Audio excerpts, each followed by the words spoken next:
So, one of you guys, one of my subscribers, contacted me a couple of days ago saying that I just passed Pipkin Pippa's billboard. And I'm like, well, did you take a screenshot? And apparently they did. Um, it's the object of pilgrimage now. Like, there's people all over America just going to that billboard. It's insane. And it's in the middle of nowhere as well, next to a picture of a key. Hold on, I'll show you what my subscriber posted. Just give me a second so I can find it. Alright, here we go. Look at this chat. Look at this beauty. So, dude, I just passed the Pipkin Pippa fucking billboard and then he doxes the bill. Who does that? Who doxes the billboard? Randomly, dude. Did you take a picture of it? We're circling back to take a picture. And if you notice here, right? You got a picture of a key. Now, what's interesting is that everyone that travels here also goes to a nearby hotel. Right? The business that this created is ridiculous. Not only do you not only do you manage to get to experience the pleasure of being in the area of Pipkin Pippa's billboard, but you also get to get patronage on a hotel. All right, that was funny though. I appreciate it. That post got 804 likes. You know, I don't understand this at all. Like, sometimes I try to post something really smart and educated, and I'm thinking like, well, how are people going to react to this? Like, what must I say in order to get people's attention? And it doesn't work. And other times I just do like a random shit post and it gets like 104 likes. And I'm like, what am I doing with my life? Why is this a thing? But yeah, so, welcome to the show, chat. The billboard has the name of the town on it. It doesn't matter, you're still doxing it. Like, on the internet, apparently, even if you notice that the VTuber has another account and you talk about it, that's doxing. Like, everything that you do is doxing. Hello, Kai Drakai. And I disagree with the fact that people are asking me if I had a good Easter. You see, I'm Orthodox Christian, and we celebrate Easter properly, not like you heathens. The actual Easter in Orthodox is going to be next week. No, sorry, it's going to be on the 15th, I believe. So that's when the actual Easter starts. I don't know what you guys celebrated, but clearly it is not Easter. You're heathens. Heretics, all of you. You are bastardizing the faith of the Lord by celebrating Easter improperly. It's not that I'm an atheist. No. No, that's not the issue. The issue is that even if I was religion, I would have been Orthodox. So yes, it's on the 16th. That's when the proper Easter starts. And I'll tell you something else. Even Google knows it, because Google does put the Easter picture in Eastern Europe. Right? So, I don't know if it does it in the United States. Like, I've been told it does it. V, stop pretending to be a contrarian. Motherfucker, I'm not a contrarian. Look at when Romania celebrates Easter and shut the fuck up. Like, this is legit. I'm not being a contrarian or anything. I'm literally telling you how my people celebrate it. I need to be with my people. It's a team game. Google is anti-Christian, so that's nothing new. But I'm curious, like, if it's true or not, because I do see the meme, but I never checked, so... Yes, Russia is Orthodox. Most of Eastern Europe is Orthodox Christian. Russia is like one of the biggest Orthodox nations in the world. So Russia, Greece has a very strong Orthodox faith. Romania, I think Bulgaria as well. And when you go a little bit more to the west, Hungary is already Catholic. I don't know about Poland, if it's Catholic or not, but it is what it is. V's faith is that like of a liberal woman's trust in marriage. Oh, shut the fuck up. Who asked you? Alright. Brie Larson is teaming up with the Marvel. Oh my god. Why? I don't understand why. Well, actually, with Brie Larson, I kind of get it. Like, they have to cast her. They gave her role as Captain Marvel, so it is interesting because the Yellow Flash is actually defending her. So the Yellow Flash is saying that she actually looks good here, and if she were to look like this in the entire movie, he would go see it. I don't know. I like the whole thing where she attacked the fans and all of that manufactured controversy makes me unable to look at it. But by the way, that is something that I'm researching on, and maybe some of you guys can help me. There's this transgender individual that keeps coming up in a lot of commercial. Let me see his name. Sorry, her name. Tampax transgender ad. Okay, I need to follow the guidelines. Don't judge me. So Dylan Mulvaney, right? Dylan Mulvaney, American actress.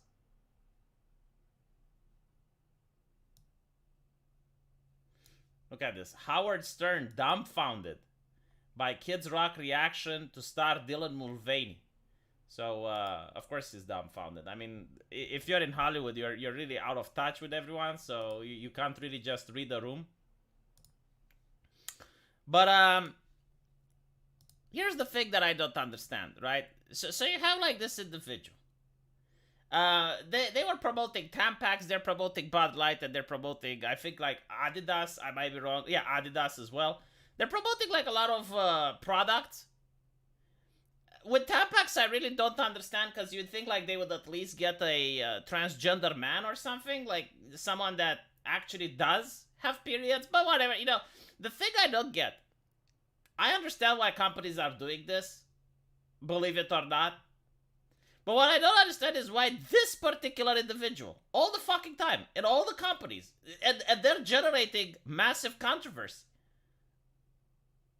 I mean, there are other trans people that aren't as controversy creative as this particular individual, right? Like why just them? Why not someone else? This is what I don't get. Like, what do they have? Do they have connections to the White House? Do they? Because they went to the White House as well, right? So, like, maybe that's the thing. Like, you hire them in a commercial, and then you get access to, like, a network of people. I genuinely do not understand. Their mannerisms of, let's say, femininity are hyper exaggerated. This is why, like, a lot of women do not appreciate. Like, there's backlash every single time. Bud Light is now being under scrutiny. There's celebrities that are saying they will never endorse this again. There's videos of bars that are just throwing away their Bud Light, and they're saying they're never going to purchase it again, so on and so forth. Like, why would you hire this person? Like, I understand you want to, you know, like, celebrate women plus and whatever. Okay, fine, but, like, why is it always, it's like 4 different brands as well? This is what I don't get. Yeah, they were on the White House, but, like, how well connected are they? This is what I find bizarre. Like, there's other people that go to the White House. Yeah, the new marketing tactic is to piss off the consumer. Like, literally that. I don't understand if it works, but who knows? Is the same marketing tactic that they're using to promote movies and video games, right? To attack the consumer, to piss off the consumer, and you're basically generating buzz. You're attracting investors. Like, I get why it exists. Alright, I don't agree with it, but I understand why it exists. However, I don't understand why that particular person. Yeah, it's like, it's to raise ESG scores. Okay, but, like, why that particular person? Why not get, I don't know, like, there's other trans people. Why not get Blair White? You know, like, why not get Philosophy Tube? Like, there's other trans people that have followings online. Because, like, one explanation is, like, well, they have a TikTok account.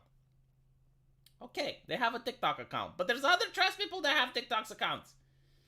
And I'm not saying like why are they in one commercial, because I would understand, like they went for that particular individual in that one commercial. But like in every commercial, in Adidas, in Tampax, like again, Tampax would have gone with a transgender man. It would have made sense.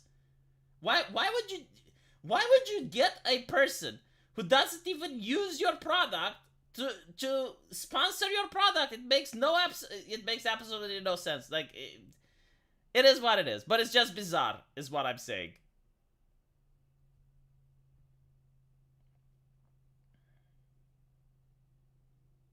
One person because they can't name another one. Oof. That might be one of the reasons. You know what? I bet they can now, because like one of Mr. Beast's friends, I understand, is transitioning. So maybe Adidas can offer a sponsorship to them.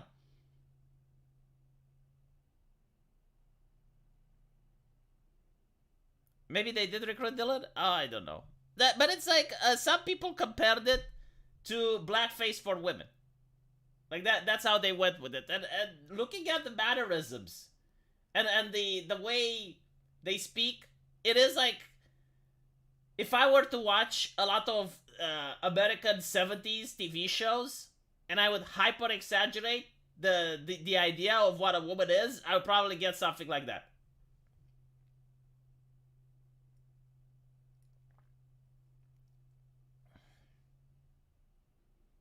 The powers that be probably spent all that money. Yeah, because like at this point, you are promoting Dylan. Like this is what's fascinating. When Dylan holds Tampax, he's not promoting. She's not promoting Tampax, but Tampax is promoting Dylan. Why can't we be trans race? Believe it or not, the academics actually explain that. It's because race has actually like stronger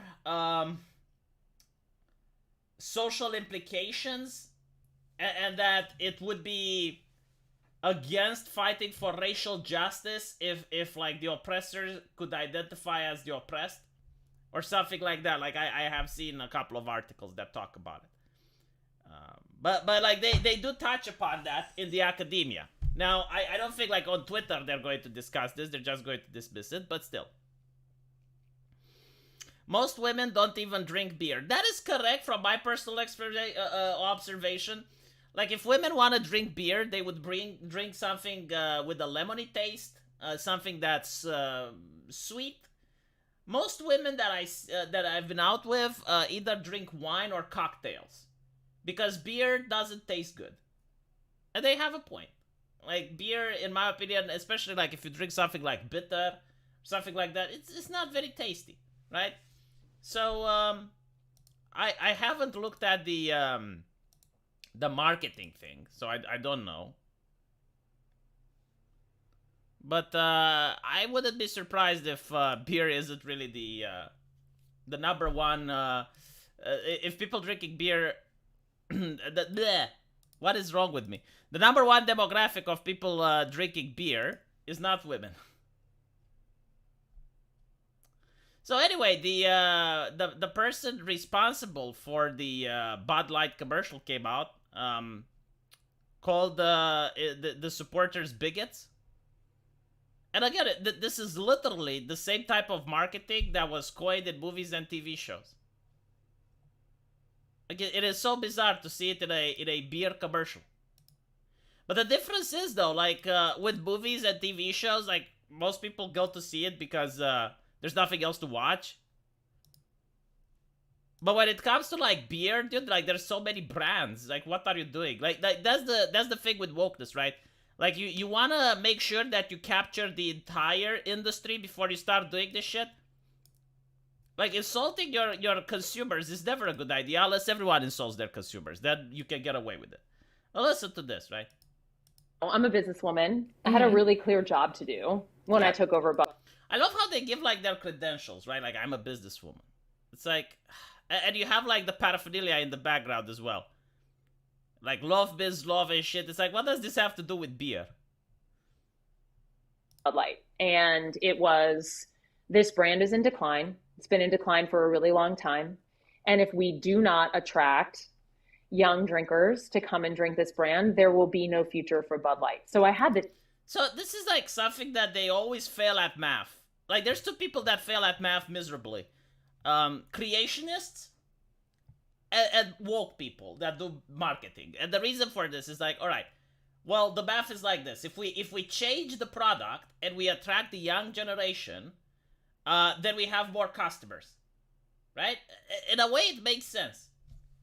Like it should, right? If we change the product and we attract more women, then we have more customers, right? Like A plus B equals more. But the problem is like when you change the product, you may fail to attract other customers, but at the same time, you alienate the customers that you do have. So you can end up actually losing rather than attracting. Like marketing doesn't work like that. It's not like 2 plus 2 equals 4, right? So we see the exact same thing that's being applied to movies and TV shows and video games. It's like, oh, the wider audience. If only we can go for the wider audience. And it turns out that the wider audience doesn't exist. It's a mythical thing. It's super clear mandate. It's like we need to evolve and elevate. And of course, evolve, right? So like the idea that there is one direction and is the correct direction, like the right path of history, is like maturing. Like up until now, this brand, which was renowned around the world, was infantile, was juvenile. They weren't doing correctly. Like even I from Romania heard about Bud Light. Even though like you can't buy that beer here, it's such a powerful brand that you hear about it. Like you know it exists. I have no idea how it tastes like because again, I cannot buy it from here. But I am aware of its existence. This incredibly iconic brand. And yeah, so like this incredibly iconic brand is to mature. It's like, I think it's already matured. What I brought to that was a belief in, okay, what does evolve and elevate mean? It means inclusivity. It means, why does it mean inclusive? Who says that? Shifting the tone. It means having a campaign that's truly inclusive and feels like. I love how like excited she gets when talking about these buzzwords and these academic principles, but she doesn't get excited when talking about the brand and her beer. Did you notice that? So in the beginning, when she's talking about the beer itself, like she's bored. She's like like look at her body language. But when she actually talks about the things she genuinely cares about, which are these academic concepts, look how she smiles. She smiles with her eyes as well. Like this is what's interesting, right? So like here, you can see her eyes are bored. Like she's looking all over the place. She's not interested. But when she starts talking about social justice and the academia and all of that, look how excited she is. Oh my God! Like this is why you have this problem because you get people that care less about your business than they care about their ideology. Brighter and different and appeals to women and to men. And representation is at sort of the heart of evolution. You've got to. Representation is the heart of evolution. So basically, when Darwin discovered evolution, he found it that it's about representation. At the heart, see, I would think that at the heart of evolution is actually the changing of environment, right? So like the environment forces the creatures inside it to adapt, but no, apparently it's representation. My God, I've been living a lie. I went to med school and apparently I failed to learn this piece of wisdom. I see people who reflect you. Not to mention, like, okay, ramen. Ramen was something that I started trying because I watched Naruto. There is nothing representing me in Naruto. Absolutely nothing. It's about Asian ninjas doing magic and shit. Same with sake. Like I started drinking sake because I saw it in Japanese movie.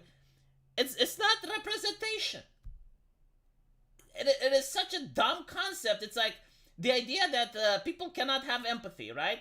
Like if I see someone eating a tasty ice cream, unless they have my gender, sexual orientation, and skin color, then I can't really even conceive that ice cream might be tasty or might be something that I would like. In the work, and we had this hangover. I mean, Bud Light had been kind of a brand of fratty, kind of out of touch humor. And it was really important that we had another approach. So you hear that? If you like this brand, you are out of touch and fratty. Fratty, kind of out of touch humor. And that's the thing. Like, what's wrong with that? Right? Like, what is wrong with fratty? And humor is subjective, right? Like, the same as beauty, I guess. Like, just because you find something to be out of touch doesn't mean that other people find it to be out of touch. Oh, Dios mío. Dios mío, chat. They need representation because they lack empathy. Well, I swear to God, if I'm not starting to believe that more and more. Imagine if the other ways depicted, right? Like, imagine if a white person refuses to go watch Mulan the movie because there's too many Asian people in it and he doesn't find representation. They would call that person a racist. Thank you for being a member for 12 months, Sketch Therapy. Dum-dums don't listen to customers, they pretend they do. It's not even that. I mean... Well, okay, so if your beer starts getting in decline, the only reason for that isn't necessarily because people are drinking less beer, but it's because there's other beer companies that are doing something better. Changing the marketing for it isn't going to help. Like, it's not the marketing that gets people to drink one type of beer or another. It's usually the taste, right? So, whatever. Thank you for being a member for 12 months, Lazy One. At this point, this is an ideological cult. It always has been, though. But it's so interesting. It's like frat boys were out of touch. Yes, like, the idea that if you're going to call your customers out of touch, you're going to maintain them, right? Because this is how they view the customer, and this is why it's disgusting. They view the loyal customers, like the ones that are still sticking with their brand, they take them for granted. They view like they already own them. Right? Like, we at Bud Light already own these customers, so we can piss on them, we can insult them, we can do whatever we want, because they're not going to leave. So instead, we're going to cater to this other group that might even be at odds with the customers that we're having ideologically, but we're going to cater to this other group because our customers are just going to stay no matter what. Literally, what's wrong with frat boys? I guess it's because they're progressives and social justice activists, right? They need representation because they lack empathy. Seriously. Like, if you look at Buffy, the Vampire Slayer, right? She's a woman. And yet, you can relate with her struggle. Like, imagine if representation was important. You couldn't relate with Xena. You couldn't relate with Sailor Moon. You couldn't relate with any of the movies that were with Kung Fu coming from China. You couldn't relate with Jackie Chan. You couldn't relate with Eddie Murphy. You couldn't relate with anyone because it doesn't have, like, your identity. Thank you for being a member for 1 month, American Outlier. Hello, V. Hope you're doing well. Also, it's funny how piss beer is the one issue that has had a uniform boycott. I know why that is. And I explained it. It's because when it comes to entertainment, right, all of the TV shows and all of the movies are woke. And all of them have the same type of marketing, which is to attack the consumer. So you don't really have a choice. Because, like, most people, you know, they want to go see a movie every now and then. They want to go outside of their house and they need a reason. So they're going to watch something, even if it's woke. But when it comes to beer, you don't have to drink that beer. Like, there's so many other beers that don't do this shit. So then people can actually boycott. And you can also have celebrities that generally don't care. The thing with beer, it's also, I guess it's a more masculine product, you know, believe it or not. I don't have a doctor in a lab coat that made the study, but whenever I went out with a woman, she would either buy a soda, or she would buy some juice, or she would get a glass of wine, or she would get a cocktail. Very, very rarely do women buy beer. At least here in Romania. Like, maybe in your country is different, but here in Romania, if they were to order beer, they would order some, like, lemony drink. Like, there would be, like, specific brands of beer that I would wonder. It's like, first of all, they have so little alcohol to the point where, is it even an alcoholic drink? And secondly, they would order that beer, and when I tried to taste it, it tasted like soda. And I'm like, well, if that's the case, why the fuck not just get a soda? Apparently it's real. All right.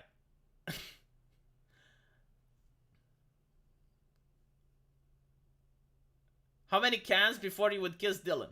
Well, we can't objectify because then we're being sexist here. But that would be an interesting commercial. Like, that would probably sell. Hard cider. Yeah, I've seen women drink cider as well. I don't know why though. Like maybe it's because beer tastes more bitter, or there may be like an explanation of why women don't want to drink beer. But again, marketing to an entirely new demographic is a very risky business. Like, if you look at the history of most companies, they very rarely try to do something out of their comfort zone. Like, most companies, especially the ones that are profitable, they're very conservative in nature. Right? They don't just, let's just change our product. Let's just market to someone else. Because it doesn't work that way. Cider makes me puke. I may be allergic to apples. Dude, there's like other types of ciders than apples. I think like there's cherry cider, right? Like you have, I don't know if you have from oranges, but like that, there's different types of ciders, definitely. How strong is Romanian beer? Romanian beer is not very strong. We have different types of drinks. Beer is a German invention. But I think like the strongest Romanian beer, maybe like 14% or something. We don't get like very, very strong beer here. But I heard that Americans have much better alcoholic beverage than you. Just drink whiskey. Meh. I can't drink whiskey though. I hate the taste. I'd rather drink a cocktail. All in all, like vodka is something that Romanians drink. Palinka, tsuika, like there's Romanian beverages that are really good. 14% is wine, so that's kind of strong, yeah. Beer is an Egyptian invention? Get the fuck out. I could probably believe it. Still, like most beers in Romania, they stay away. I mean, it's not most beers. All beers in Romania, they stay away from anything remotely controversial.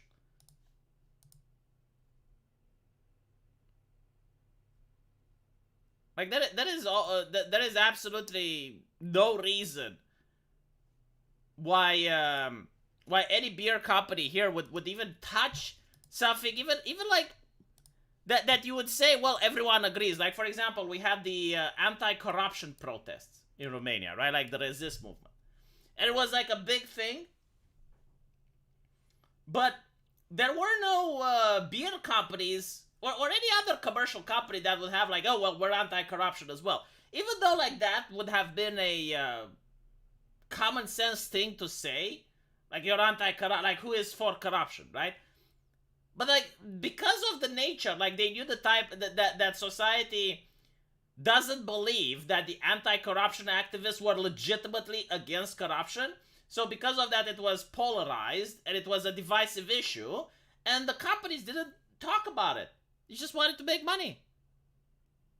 You drink beer in olden times because water was poisoned back then. Yeah. Like I know that in old times, it wasn't beer. It was actually called ale.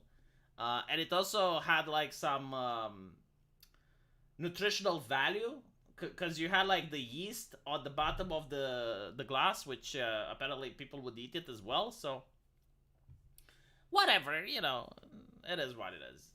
But yeah, I did hear that. I don't know if it's a rumor or not, but I did hear that in the past people would drink alcohol a lot more than drinking beer, than drinking water. Sorry. Apparently, this just in, the New York Police Department has a robot dog force. I seen these during COVID. So like, there were these dogs patrolling the streets and telling, social distance, keep your distance away, citizen. In the United Kingdom, I saw them. The robot will be remotely controlled only by trained terror and technical assistance and response unit officers, and be deployed to assist ESU or emergency service unit in hostage negotiations, counterterrorism incidents. So like, what exactly do they do? Do they have like a gun on them? Wasn't there like a Black Mirror episode where they had these things? Like, I'm really curious. Like, do they have like a weapon installed, or like do they go boom?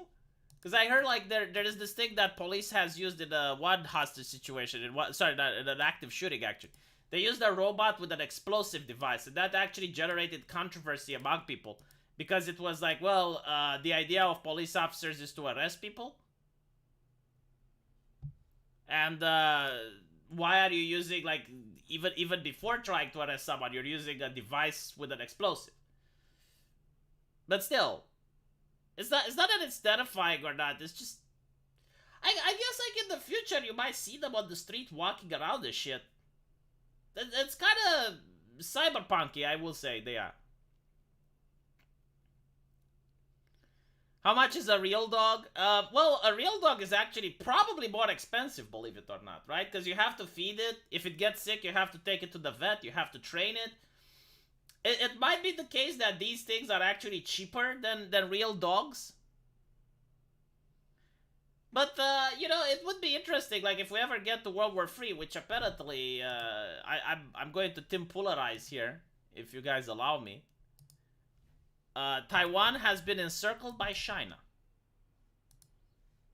Which, usually, like, China does push the boundaries, but this is a little bit, over the top. I do not like the Taiwanese military. I do not feel very confident in them because they do not have any LGBT representation. I mean, I'm looking at this advert here, and I'm comparing it with the United States. Like, the United States had a very beautiful ad, a cartoon ad about two lesbians that had a daughter, and their daughter always wanted to be in the military, so eventually she managed to get.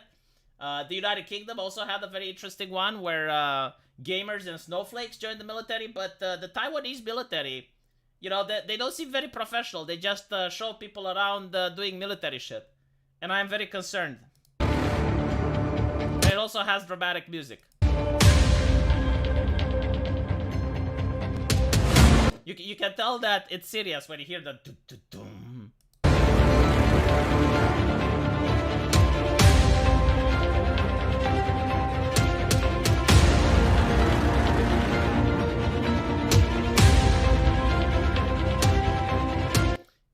A lot of men, like very few women, very few representation.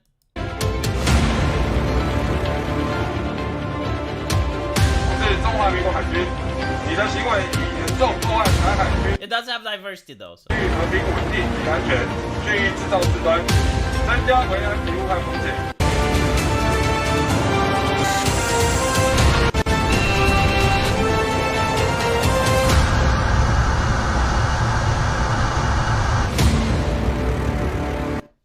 Yeah, so, the thing with Taiwan, from my understanding, it's got a military the size, it's a nation the size of Germany. Please correct me if I'm wrong. It's got a very strong military. It's actually, difficult to take over. But, the Inception Bois keeps finding work, yes.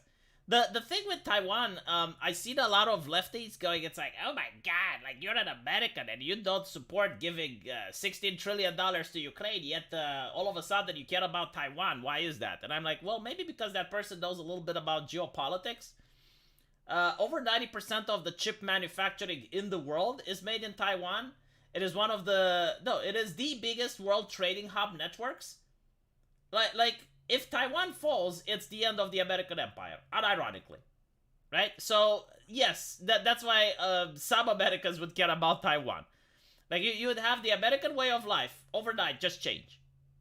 You would not be able to have access to rare earth minerals. You'd not have it would be harder to gain access to rare earth minerals, but worst of all, like the chips, everything that is made with the chip, which is a smartphone, a computer, a car, military gadgets, like all of these things would stop existing unless China allows you to have it. So imagine if in World War II, Poland was the only nation that was producing steam engines. 90% of chips or so, which is why Trump wanted Apple to move foundries to the United States. It's actually very difficult. Like, I understand that chip manufacturing isn't so easy because otherwise everyone would do it. Basically, you need the technology to make the machines that make the machines that make the machines that make the chips or something like that. A lot of the trade secrets are secret. But yes, like basically the reason for this is that chips are smaller and smaller. So constructing them is very difficult. You need also a sterile environment because apparently one speck of dust can destroy the thing. So I'm not an expert when it comes to chip manufacturing, but simply moving the factories from Taiwan into other places is not so easy. But yeah, anyway, there's only one or two companies that make the machines for chip manufacturing. Yeah, like it's complicated, basically, from what I understand, because like this was also discussed during COVID. So during COVID, because people started, blocking their borders and trying to block trade with China, they started encountering this issue. But what about the chips? And when they looked at it, it's like, well, there's no good solution for it. I do think that the European Union is planning to open a couple of chip manufacturing factories in Europe, and the United States is planning to open some in the US, but all of this will take time. And it's not a simple problem to solve. Takes a long time to set up a foundry. The environment is very sensitive and complicated. Yeah, and it's also the sterilization. Like, you need a sterile environment and stuff. You can't just build it in the desert, for example. Evacuate the GPU makers. I'm saving for a 5090 Ti. I see. Romanian V is the best girl. You should see Romania, Chan. You may end up liking her. My god, like, she did an animation for my game. Holy shit, I'm still taken aback. Anyway, this is something that actually went absolutely viral, and it pissed off so many fucking progressives. I made a video about it, but we'll talk about it here a little bit. Apparently, in a poll, Breaking Bad fans, when they have to choose who's the worst between drug kingpin, two Nazis, and a woman. I love how they're like, a woman, like that's what defines Skyler. Right? It's not her job that she's an accountant. It's not the fact that she's a wife. No. A woman. That is the essence of her being, right? Like, everyone else is defined as a drug dealer, a Nazi, right? Like, they have like their profession. Have their profession listed, but Skyler is a woman. So when you talk about who's the worst, like they're not talking about who's like bad as a human being, right? Because obviously that would be Todd. I mean, he murders children in cold blood. Like, he's a psychopath. Like, don't get any more worse. But, well, actually Gustavo as well. Although it's not really explained in the movie if Gustavo killed that kid because he ordered the men to, or the men did it themselves. But I know why. Like Skyler is literally the reason. Like, she is the core reason for the whole Breaking Bad. If it was from her point of view, it would be how I broke my husband's mind. Like, in the literally first episode, many people missed this, but like when I was watching the first episode, I already started disliking her. She was controlling everything in that household. So first of all, even though it was Walt's birthday, she decides that they're going to eat vegan. Right, like vegetarian bacon or whatever the fuck. Walt is displeased, her son is displeased, but like, she wants it, so it's going to happen. She chastises Walt for using the wrong credit card, right? Like, she's in control of the resources and the finances. Chastises Walt for having 2 jobs. Meanwhile, she can't get her ass off to get 1 job.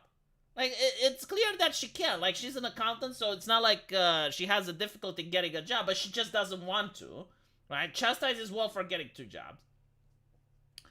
Doesn't even have sex with Walt. Like, on his birthday, just gives him like a lazy hand job. Doesn't even look at him while doing it. So, basically what she is doing is like, she's destroying this man's ego.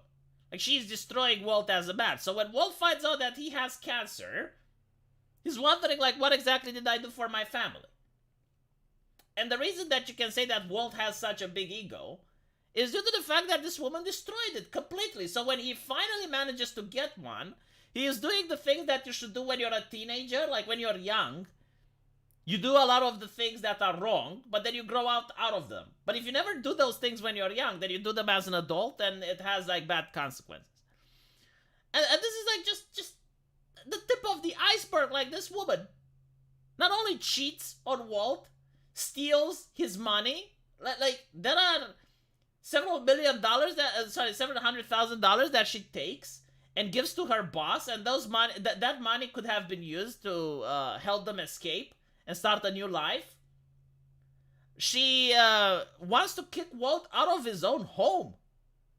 Like think about this for a second, right? Like Walt bought that home, and she wanted to take it away from him. Right? So the reason that so many people dislike Skyler is that when it comes to a Nazi or a kingpin, I don't think anyone interacts with these people on their daily basis. Or I don't think anyone even knows a person like Todd or Uncle Jack or Gustavo Fring.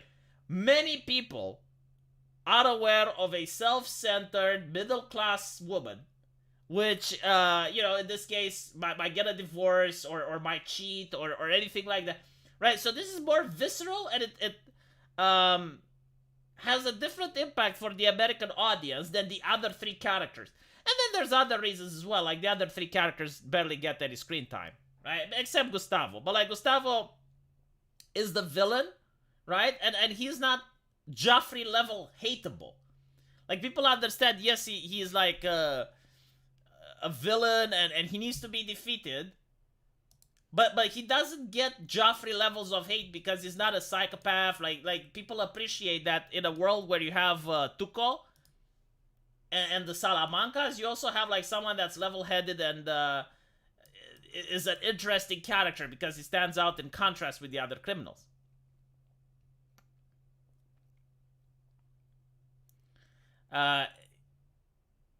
His Todd. He ends the kid on a dirt bike, helps steal from the train, has a crush on the crazy lady at the end. Bug Frogger introduced them to Jack. Yes, that is true. During the train heist, it happens. The most evil is Todd.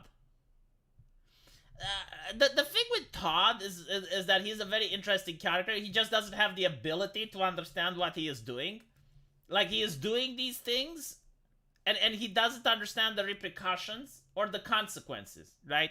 He is kind of like the reverse Jesse Pinkman. Jesse Pinkman understands what he is doing and feels remorse. Todd just doesn't. Like, he is literally the definition of a psychopath. Like, there is something wrong with his brain, right? It's like trying to blame someone. It's like trying to blame a dog, really, right? Like, the dog doesn't understand what they are doing. And it's the same with Todd. Like, even in the end, when everyone gets gunned down and stuff, like, he still doesn't understand what's going around him.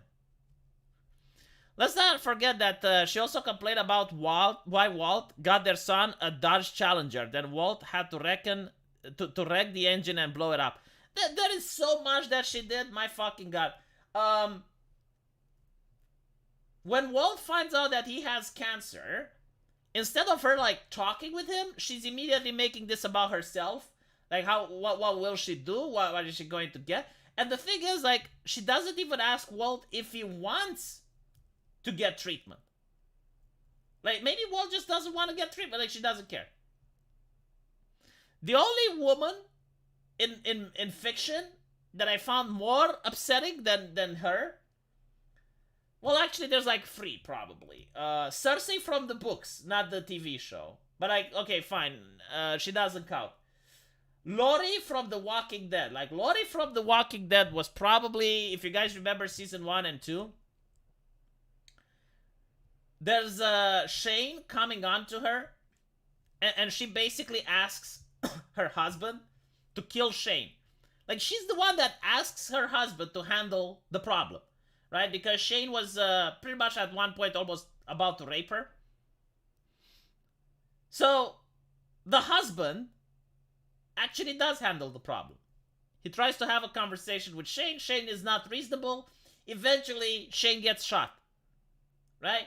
So, when he comes back, she's very angsty, upset, angry at him, and I'm like, what the fuck? So, her behavior was irrational.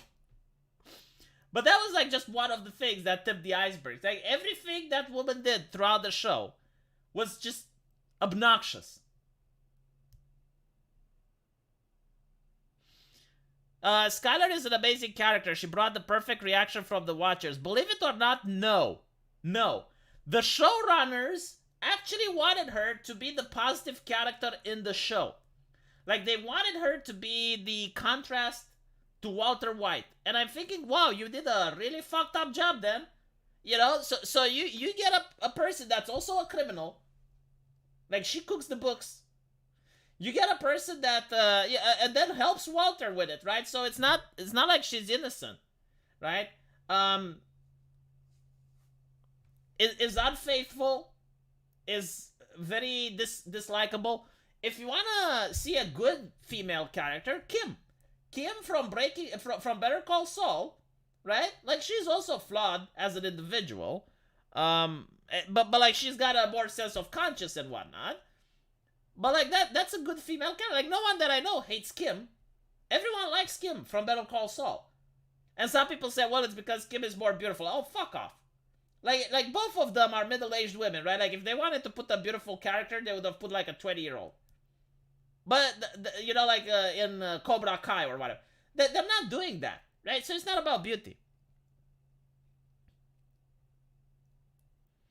Unlikable protagonist, yes. Kim becomes a trad wife. Well, she does. No, Skyler is selfish. Yeah, like, she's very selfish. But on top of that, she emasculates her husband. Like, she does everything she can in order to make her husband feel less of a man throughout the entire season 1.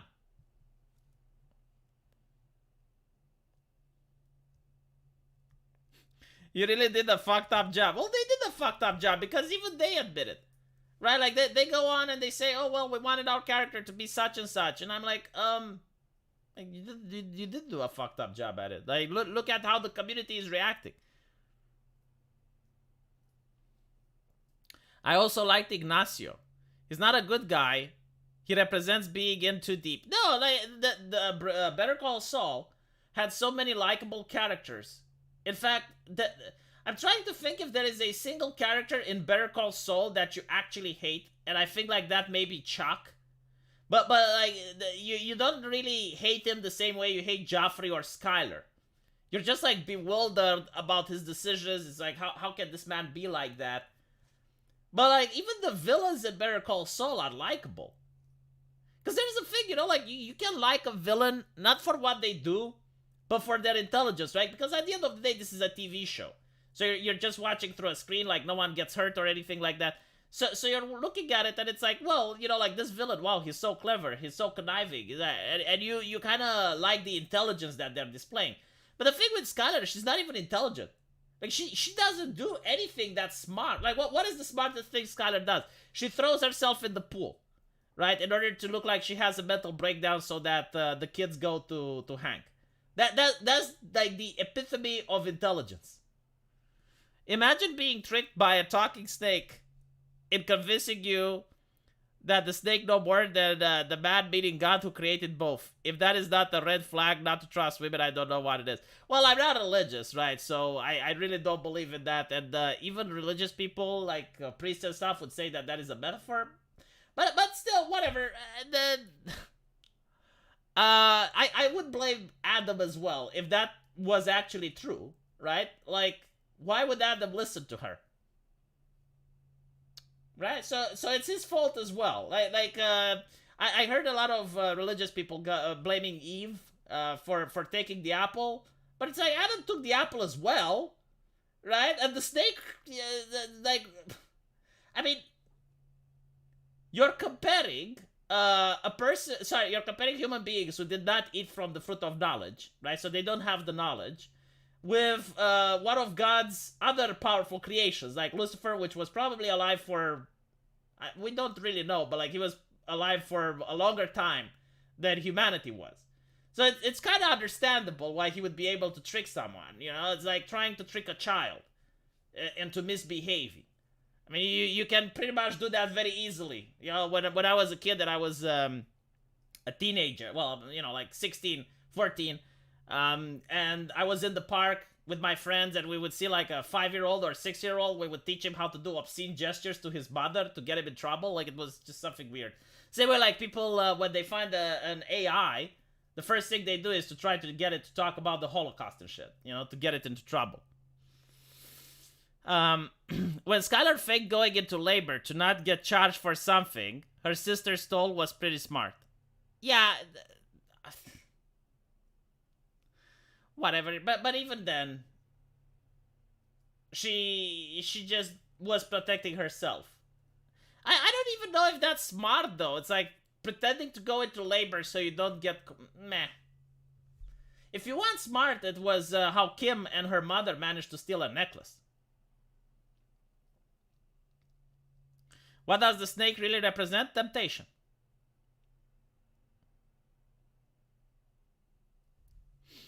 But anyway, right, let's talk about the subject at hand.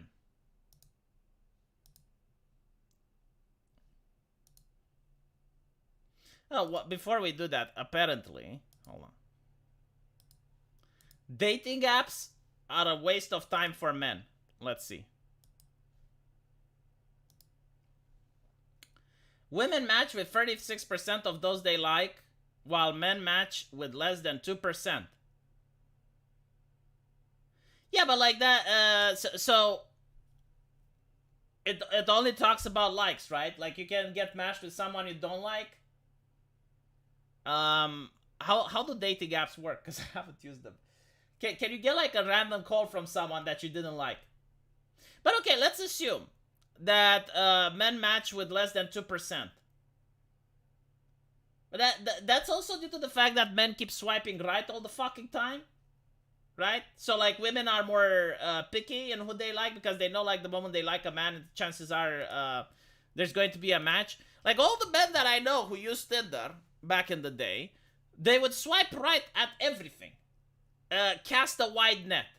And then when they would get the match, they would decide, oh, do I want this person or not? But that doesn't mean to say that women don't have an easier time on dating apps, because it's supply and demand.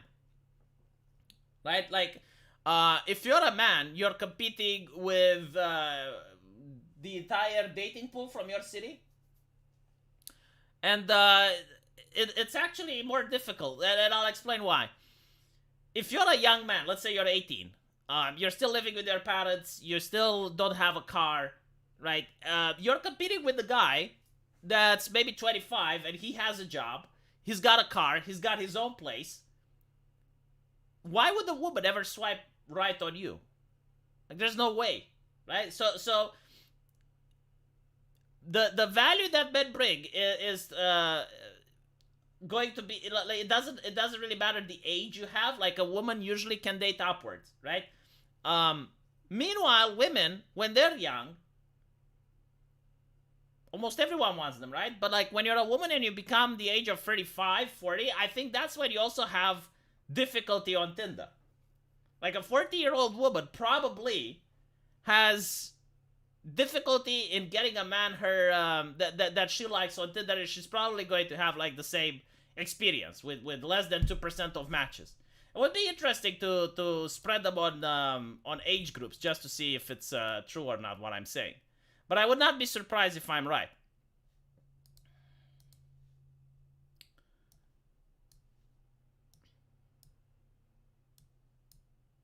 A man on the dating app is not picking because he is moved by desperation.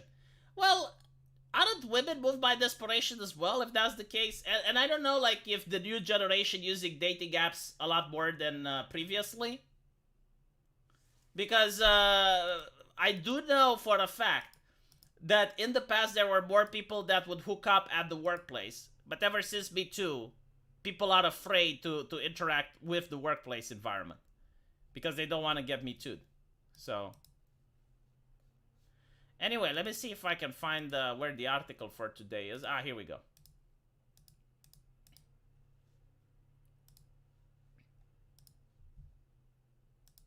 The Atlantic. This is a very far left publication. I think they're openly communist, or at least socialist. So take that into account while we're reading. One of the most popular explanations for declining in fertility may be wrong. well, one of the most popular explanations for declining infertility, and I don't see this being ever assessed, is men being unable to be fertile. Right? Like the fertility of men is in huge decline to the point where I believe it was like 1 out of 3 or 2 out of 3 men at the age of 35 is infertile in Europe. Like it's a startling number. And this is due to the capitalist lifestyle, right? Like you sit on your ass all day, you sit at the office, you sit at home in front of the computer, you sit in your car, you eat greasy and fat foods, you get low exposure to vitamin D. All of these things contribute. So I've never heard this being used as why you have like declining fertility rates. But anyway, right. So South Korea fertility rate was 0.78 kids per woman. And also take into account that lifestyle is important. Like for some reason, rich people have less kids on average than poor people. Like poor people have more kids. You look at people in rural areas and people in medieval times, like 7, 8, 9 kids. Sure, like even today there are exceptions. Like you can have a doctor which has like a lot of kids, but that's rare. Usually even doctors, like university professors, they have 1 or no kid. So anyway, improving work-life balance is probably worthwhile and good for plenty of reasons. But very little evidence shows that it will have more effect on fertility. For example, when men help more at home, fertility doesn't rise. Why would the fuck would they think that if you work more at home, fertility would rise? It makes no fucking sense. Although policies to support work and family do boost fertility, their cost is pretty high. Child allowances, for example, reduces child poverty. Yeah, but like what the fuck does this have to do with fertility? The ideal way to test the connection would be to randomly give some people a much better set of work-life arrangements and see how they turn out. So they actually looked at this using lottery winnings. What happens when you win the lottery? Obviously, you get a considerable amount of money. Maybe you buy a new car, a house, or pay some debts. But you can also use your new wealth to establish a better life. Hire cleaning service or nanny or cut back on your work hours. Large random transfers of wealth are a nice way to test the materialist account of fertility. If receiving a big pile of cash makes people have more babies, then maybe work-life balance matters a lot. More income for less demanding work would boost births. But if lottery winnings don't increase fertility, maybe the work-life balance theory needs some adjustment. Well, you failed to take into account that like when you get welfare for having kids, for example, or you get certain perks and privileges like in Hungary, they're dependent on you having kids. Lottery winnings are not dependent on you having kids. So like simply giving money to a person, they might not want to have kids. But when you tell a person, hey, I'm going to give you a lot of money if you have kids, they might think that differently. So apparently a team of economists looked at a large pool of players that won the pool in Sweden to see if they have more kids. On the face, that supports the work-life balance idea, but when women win the lottery, the only big change in their behavior is divorce. Divorce rates for women almost double in the first couple of years after winning the lottery. The authors offer some straightforward explanation.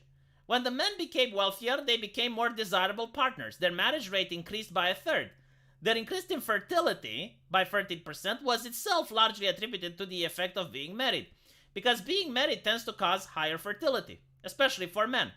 The extra wealth apparently had no major effect on women's desirability as partners, but because Swedish law allows lottery winners to hold on to most of the winnings, had perhaps a big effect on their explanation for a post-divorce standard of living, enabling them to feel more confident about exiting a marriage.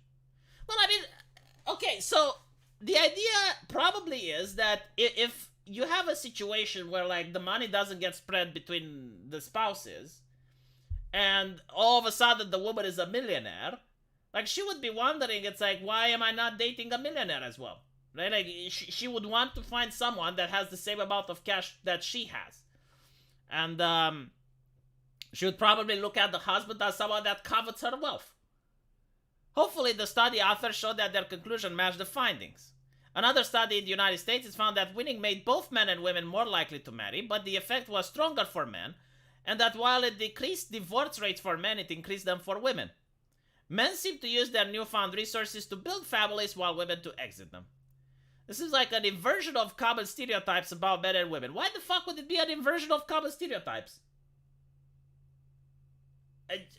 What stereotypes are you using? Look, if you're going to stereotype, it's very important that you stereotype accurately, because otherwise you may end up being a bigot.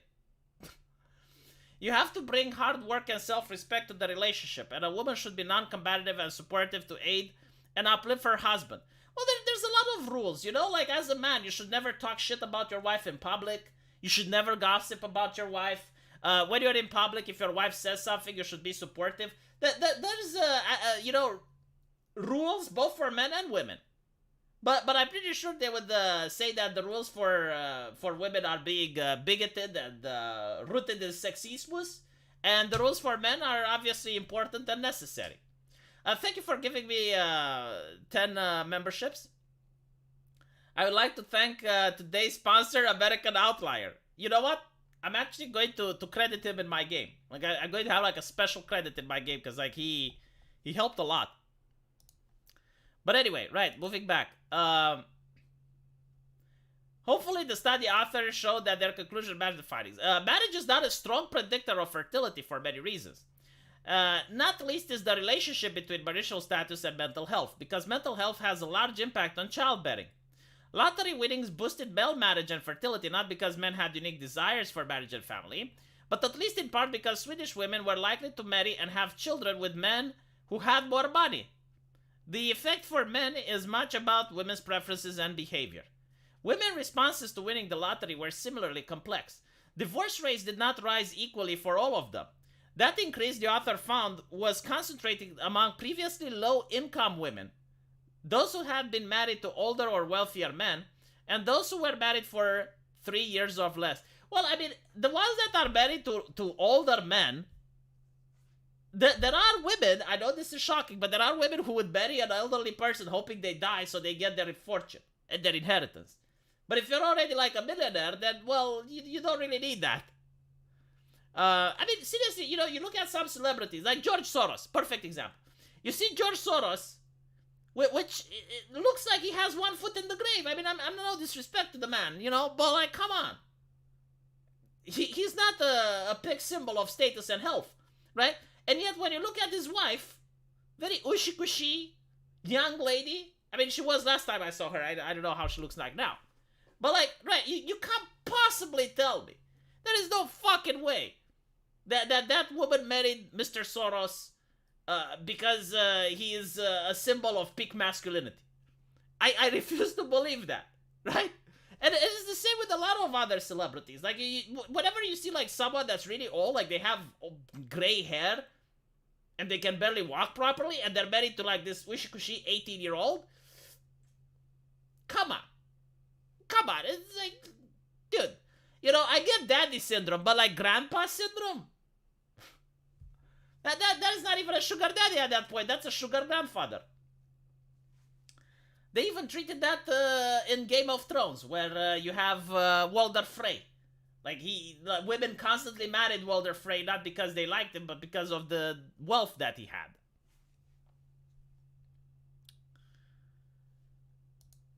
If people want to have more children than they can presently afford... See, this is another dumb take. It's like, people don't have kids because they can't afford them. Only rich people think that. Like, you look at educated university professors, it's like, oh, well, we can't afford the kid. And then you see, like, someone in Peasantville, like, having 8 to 9 kids in a rural area. Like, they have, like, 12. You know, it's like, come on. If the idea is, like, you can't afford children, don't have them, like, what were people doing in the medieval time? Holy shit, like, people have kids during world wars, man. Like, shut up. Society as a whole thrives when parents of all kinds are able to raise their children in stable households. Then declining birth rates are cause for alarm. And governments are seeking to reverse them by creating family policies. First, it suggests that a core part of low fertility is how people, especially women, value their potential partners. In a survey, women continue to report desiring much higher earning partners, and when men suddenly have more money, they do in fact get married more. Policymakers cannot and should not solve this by simply handing out man bonuses. Why not? Why not? Fucking hell. You literally find the solution, and you're like, well, we shouldn't do the solution. I am willing to bet if you found out that women getting more money ends up with more fertility, you would be like, this is the solution, this is what we must do. But because it's men, you're like, oh, well, they should not give more money. I'm not even suggesting they should, but I find it hilarious because these are the conclusions that they came up to, and they're like, well, we can't do this. However, understanding why men and boys are becoming more likely to fall behind women in terms of education and profession could be a core part of increasing fertility. How can it be if you fucking understand it, but you refuse to apply the logical solution? Secondly, policymakers should avoid thinking about family policy as an issue uniquely related to women. They fucking are it. They fucking are it. Like, I'm looking at Hungary. You know what the solution is? You get married, you get like a tax deductible. You have kids, you get welfare. Like, what does this have to do with women? Nothing. It has to do with parenting. Arguments that fertility can be increased by pushing for a maximal gender equality society or by delivering family subsidies should be reconsidered. You can't get higher fertility without men on board. Only policies that make space for men and women. Yeah, you can get high fertility without men on board. The American way of the black community, right? Like Thomas Sowell talks about it. Like if you're going to have child, so you have what is it? Not alimony. You get child benefits, right, from the father. And you have kids with 4 or 5 different fathers, then you get more money. Like, you get 4 to 5. Like, there was even this very popular video on TikTok, and it's like, why would I have 4 kids with one baby daddy when I can have 4 kids with 4 different baby daddies, and it's math. And she's right, it's math, because that's the system. Like, that is the American system. We hate to say this, but Soros needs to stay immortal, because down the pipe, his son is way worse. Oh, well, I'm pretty sure, like, his son is already in charge, so it's not like... I don't think, like, George Soros is actually capable of like, at his age and his health to still run the business.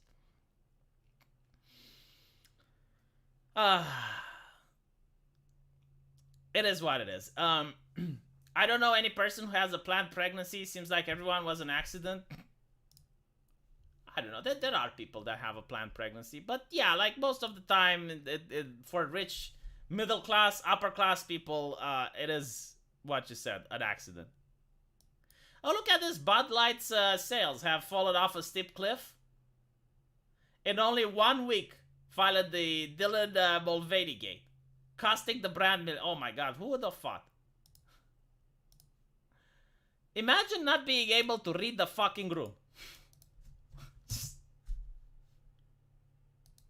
Who do you think you are? You think you are the entertainment industry? My niece is a planned pregnancy. Biggest brat I ever seen. Guess it depends on the culture as well, right? Like, it really matters what type of culture you're from. And thank you for the 5 CHF, Lucius Cornelius. Anyway, I should go make my videos for my main channel now. Hopefully you guys enjoyed this, and I will see you later. Take care.